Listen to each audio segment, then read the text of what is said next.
জটিল অর্থনৈতিক পরিস্থিতিতে শুরু হলো নতুন বছর। মূল্যস্ফীতি নিয়ন্ত্রণ ও কর্মসংস্থান চায় মানুষ। নির্বাচিত সরকারে সংকট কাটার আশা। বছরের প্রথম দিনে দেশের বাজারে সব ধরনের জ্বালানি তেলের নতুন দাম কার্যকর, প্রতি লিটারে কমেছে 2 টাকা। একীভূত 5 ব্যাংকে গ্রাহকদের আমানতের টাকা ফেরত দেওয়া শুরু। চলতি ও সঞ্চয় হিসাব থেকে উত্তোলন করা যাবে সর্বোচ্চ 2 লাখ টাকা।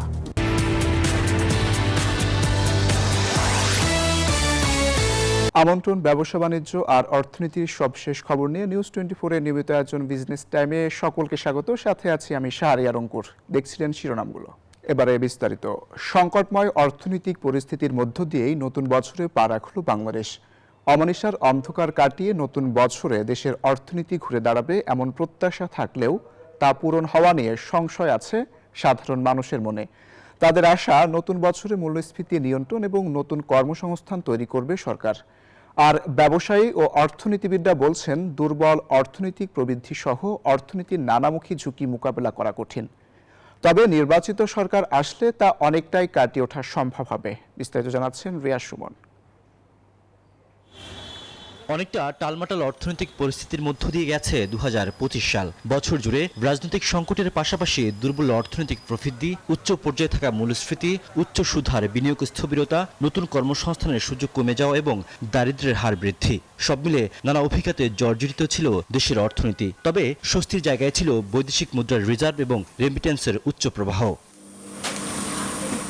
এমনি করে কোথাও আশার আলো, আবার কোথাও গভীর শঙ্কার মধ্য দিয়ে পার হয় বছরটি। নতুন বছরে দ্রব্যমূল্য নিয়ন্ত্রণ, সার্বিক নিরাপত্তা এবং একটি সুষ্ঠু নির্বাচনের প্রত্যাশা সাধারণ মানুষের। নতুন বছরে আমরা চাই যাতে এই নতুন কিছু একটা হোক। গড় দেয় 8,000 টাকা, গড় দেয়া খায়া চললে যেতে নাই হরাম করতে। জিনিসপাতির দাম যদি একটু কম হয়, গরিবের জন্য সুবিধা হয়। আমরা আশাবাদী একটি সুষ্ঠু নির্বাচনের মাধ্যমে একটি সুন্দর সরকার গঠন হবে এবং আমাদের যে রাজনৈতিক অস্থিরতা কমবে। ব্যবসায়ীদের জন্য বছরটা ছিল সবচেয়ে কঠিন। অন্তর্বর্তী সরকারের সাথে দূরত্ব আর আস্থাহীনতায় কেটেছে গত 1.5 বছর। অর্থনীতির গতি ফেরাতে তাই রাজনৈতিক সরকারের অপেক্ষায় তারা।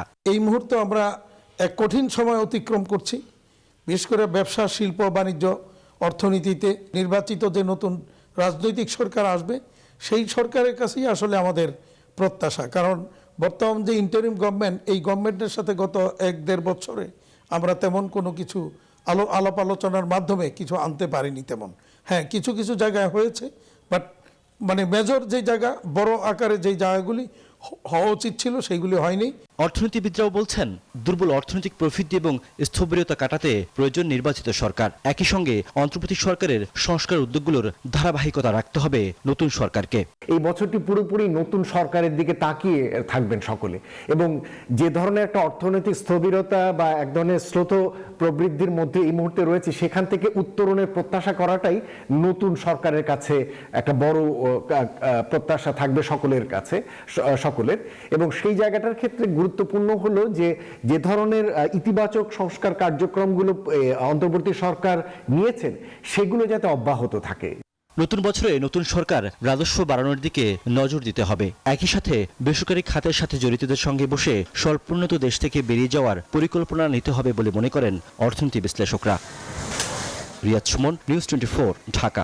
নতুন বছরের শুরুতেই দেশের বাজারে কমেছে জ্বালানি তেলের দাম। গত মাসে দাম লিটার প্রতি 2 টাকা বাড়ানো হলেও জানুয়ারি মাসের জন্য তা 2 টাকা কমানোর সিদ্ধান্ত নিয়েছে সরকার। বৃহস্পতিবার থেকে নতুন এই দাম সারা দেশে কার্যকর হয়েছে।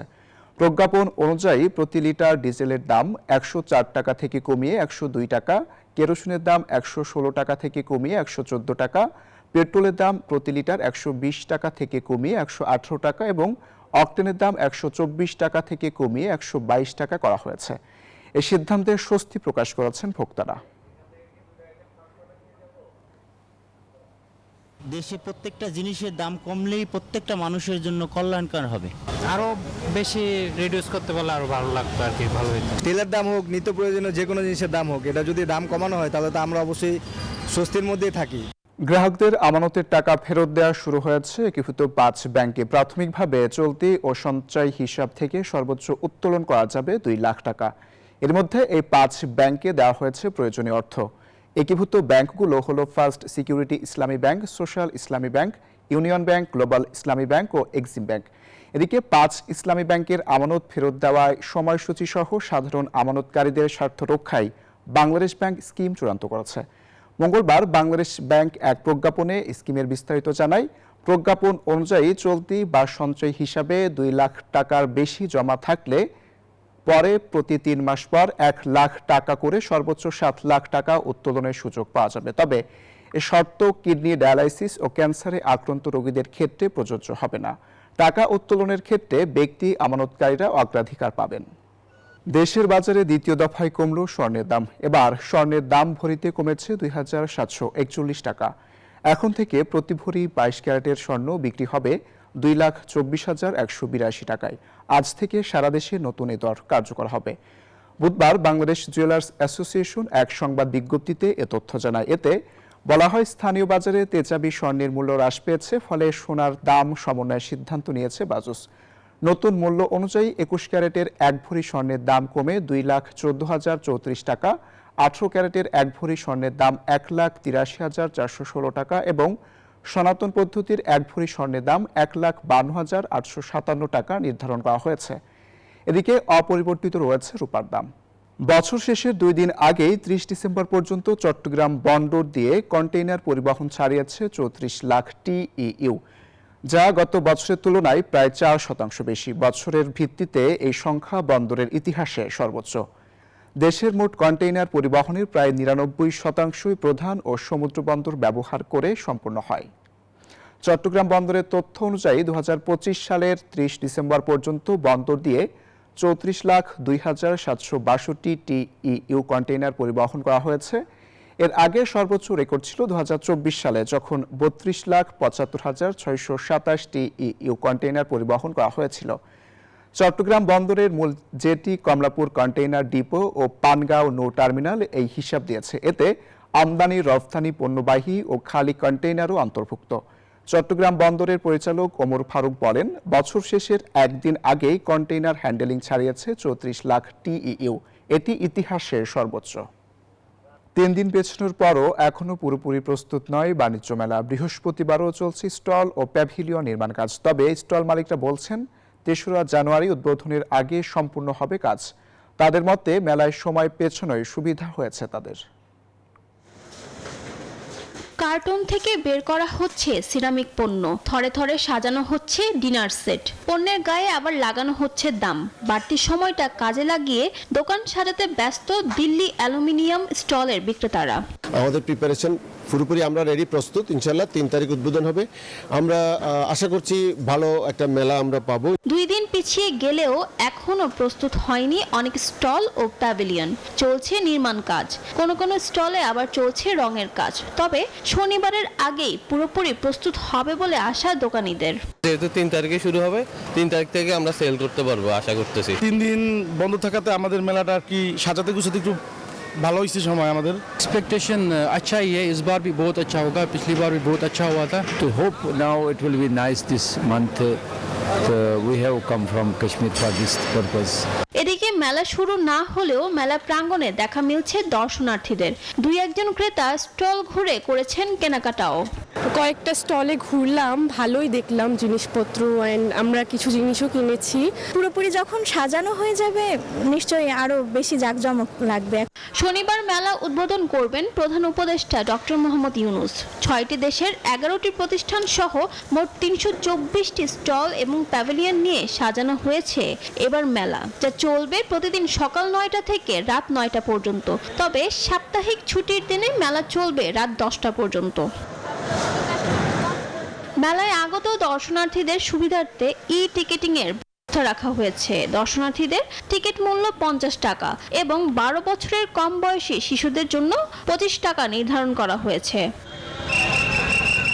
ফারজানা রিয়া, নিউজ 24, ঢাকা। সপ্তাহের শেষ কার্যদিবসে পুঁজিবাজারের সার্বিক লেনদেন কিছুটা বেড়েছে। ঢাকা স্টক এক্সচেঞ্জের প্রধান সূচক DISEX 45 পয়েন্ট বেড়ে দাঁড়িয়েছে 4,910 পয়েন্টে। 5 পয়েন্ট বেড়ে DISES এর সূচক বেড়ে দাঁড়িয়েছে 1,006 পয়েন্টে। কমেছে DS30। বৃহস্পতিবার সর্বমোট লেনদেন হয়েছে 368 কোটি 15 লাখ টাকা, যা বুধবারের তুলনায় বেশি। এদিন 263টি কোম্পানির শেয়ার ও মিউচুয়াল ফান্ডের দাম বেড়েছে, কমেছে 66টির এবং অপরিবর্তিত আছে 62টির দর।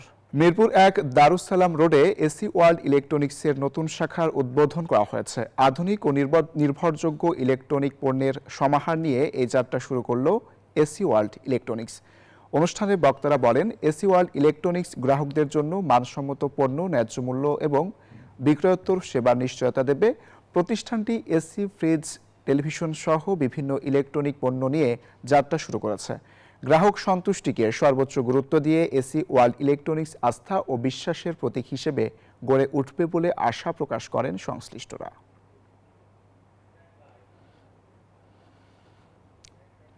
ইসলামী ব্যাংক বাংলাদেশ পিএলসি 1000 নতুন ট্রেনি অ্যাসিস্ট্যান্ট অফিসারের ওরিয়েন্টেশন অনুষ্ঠিত হয়েছে। নতুন বছরের প্রথম দিনে রাজধানীর ইনস্টিটিউশন অব ডিপেস্টেমা ইঞ্জিনিয়ার্সে অনুষ্ঠানের আয়োজন করা হয়। নির্বাচিত কর্মকর্তাদের লিখিত ও মৌখিক পরীক্ষার মাধ্যমে দেশের 64 জেলা ও 76টি বিশ্ববিদ্যালয় থেকে বাছাই করা হয়।